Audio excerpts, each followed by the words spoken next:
Salut la famille, c'est FX Chasseur. Vous pouvez voir que j'avais posté la vidéo le 8 juillet 2024. Aujourd'hui, c'est le 9. Donc, il y a un jour, j'avais posté cette vidéo où j'étais en train d'analyser les dollars américains contre le franc suisse. Ouais. Ouais. J'avais analysé, comme vous êtes en train de voir, il y avait deux setups. J'avais dit, il a fallu qu'on attende que le marché arrive sur cette zone et avoir une réaction et puis go short, donc chercher une opportunité de vente. Mais j'avais dit de ne pas se précipiter, de prendre ces trades parce que il y avait quelque chose de bizarre. Comme vous êtes en train de voir, l'analyse a l'air de bien fonctionner parce que le marché arrive sur cette zone, mais il y a une sorte de résistance, vous voyez.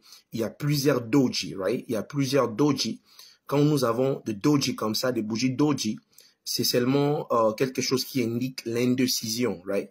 Mais j'avais dit hier, parce que hier, on avait cette bougie. Si vous regardez par exemple 30 minutes, 15 minutes, vous allez voir que cette bougie était sortie de ma zone, right?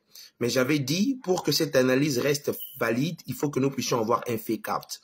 Si vous regardez une vidéo que je postais même sur Facebook, où je suis en train de parler de l'annulation de cette analyse, je parlais d'un fake out. Un fake out, c'est lorsque une bougie sort, bullish, et puis il y a d'autres bougies bearish qui fait rentrer le price action à l'intérieur de cette zone.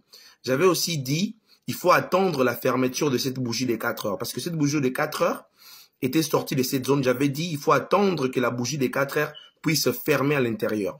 Comme vous voyez, la bougie des 4 heures est en train de fermer à l'intérieur de cette zone. Mais je n'ai pas voulu trader ça parce que vous voyez ça. J'aime pas lorsque il y a des difficultés comme ça au marché. Vous voyez? Mais l'analyse est en train de bien fonctionner. Right?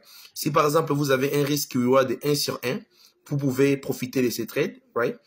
Vous voyez ici, le prix est arrivé sur cette zone que j'avais prédit, si vous regardez la vidéo, et le prix est en train de descendre, right? C'est la raison pour laquelle je vous conseille, si vous êtes un trader, de vous abonner sur ma chaîne YouTube, parce que là-bas, je vais poster mes analyses. Sur Facebook, ça sera de réactions, peut-être de résultats. Mais c'est sur YouTube que je vais commencer à poster beaucoup d'activités.